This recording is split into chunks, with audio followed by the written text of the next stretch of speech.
Assalamualaikum warahmatullahi wabarakatuh. Salam sejahtera bagi kita semua. Perkenalkan, kami dari kelompok 1 pada mata kuliah Pendidikan Keterampilan Bahasa Indonesia 2. Pada kesempatan kali ini, kami akan mempresentasikan hasil dari diskusi kami tentang keterampilan berbicara. Di sini, kami akan membahas beberapa hal yang terkait dengan keterampilan berbicara. Yang pertama, berbicara menurut para ahli. 2. Jenis-jenis berbicara. 3. Pembelajaran berbicara. 4. Tujuan berbicara. 5. Ciri-ciri pembicara yang ideal. Dan yang keenam, praktek pembelajaran berbicara. Kelompok kami memberikan contoh berbicara menurut para ahli, yaitu yang pertama, Guntur Tarigan 1981.215. Kemampuan mengucapkan bunyi-bunyi artikulasi atau kata-kata untuk mengekspresikan, menyatakan, serta menyampaikan pikiran, gagasan, dan perasaan.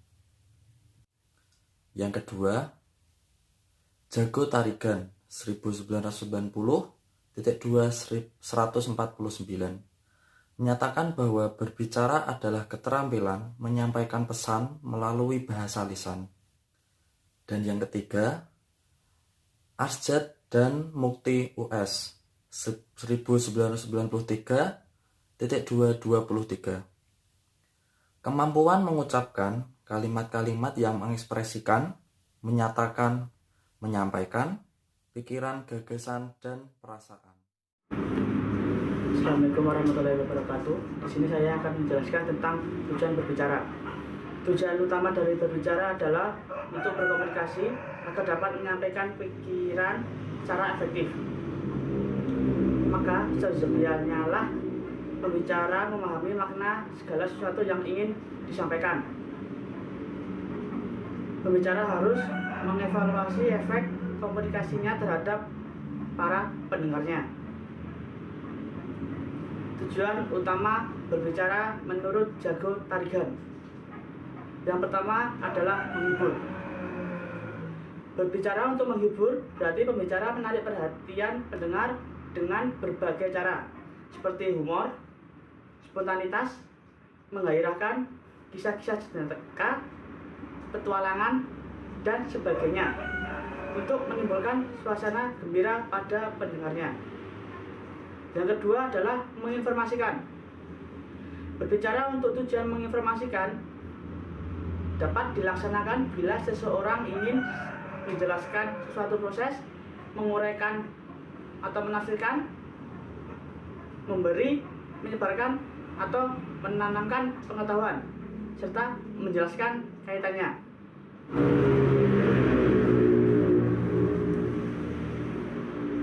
Yang ketiga adalah menstimulasi. Berbicara untuk menstimulasi pendengar jauh lebih kompleks dari tujuan berbicara lainnya. Sebab berbicara itu harus pintar merayu, mempengaruhi, dan meyakinkan pendengarnya. Ini dapat tercapai jika pembicara benar-benar mengetahui kemauan pendengarnya. Yang selanjutnya adalah menggerakkan. Dalam berbicara untuk menggerakkan diperlukan pembicara yang berwibawa, panutan atau tokoh idola masyarakat. Melalui kepintarannya dalam berbicara, percakapan, memanfaatkan situasi, ditambah penguasaannya terhadap ilmu jiwa massa, berbicara dapat menggerakkan pendengarnya. Selanjutnya saya akan menjelaskan tentang jenis-jenis berbicara. Secara garis besar, jenis-jenis berbicara dibagi dalam dua jenis, yaitu berbicara di muka umum dan berbicara pada konferensi. Guntur Tarigan memasukkan beberapa kegiatan berbicara ke dalam kategori tersebut. Yang pertama adalah berbicara di muka umum. Jenis pembicaranya meliputi 3 hal. Yang pertama adalah berbicara dalam situasi yang bersifat memberitahukan atau melaporkan, bersifat informatif atau informative speaking. Yang kedua adalah berbicara dalam bersifat membujuk, mengajak, atau meyakinkan, atau disebut juga persuasive speaking. Yang ketiga adalah berbicara dalam situasi yang bersifat merundingkan dengan tenang dan hati-hati, atau deliberate speaking. Yang kedua adalah diskusi kelompok. Berbicara dalam kelompok mencakup kegiatan berikut ini. Yang pertama adalah kelompok resmi atau formal. Yang kedua, kelompok tidak resmi informal.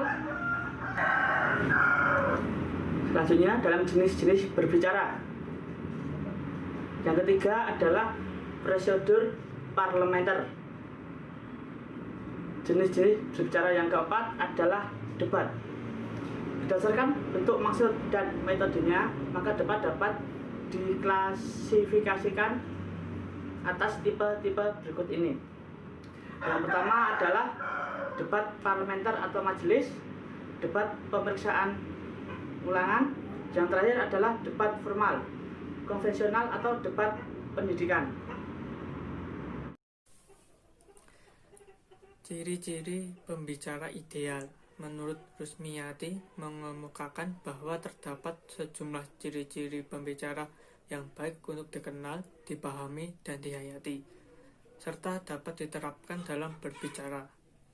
Ciri-ciri tersebut meliputi hal-hal berikut ini. 1. Memiliki topik yang tepat. 2. Menguasai materi. 3. Memahami latar belakang pendengar. 4. Mengetahui situasi. 5. Memilih topik yang tepat. 6. Kontak dengan pendengar. 7. Kemampuan linguistik tinggi. 8. Menguasai pendengar. 9. Memanfaatkan alat bantu. 10. Penampilan meyakinkan. 11. Berencana. Pembelajaran berbicara berikut ini dipaparkan sejumlah metode berbicara yang dikemukakan oleh Jago Tarigan. Yang pertama, memberikan. 2. Menjawab pertanyaan. 3. Bertanya. 4. Melanjutkan cerita. 5. Menciptakan kembali. 6. Percakapan. 7. Parafras. 8. Bermain peran. 9. Wawancara. 10. Memperlihatkan dan bercerita. Praktik pembelajaran berbicara. 1. Kompetensi dasar. 2. Hasil belajar. 3. Indikator hasil belajar. 4. Materi. 5. Pendekatan metode dan media. 6. Kegiatan pembelajaran. 7. Evaluasi. Sekian presentasi dari kelompok kami. Bila ada salahnya, mohon maaf sebesar-besarnya. Wassalamualaikum warahmatullahi wabarakatuh.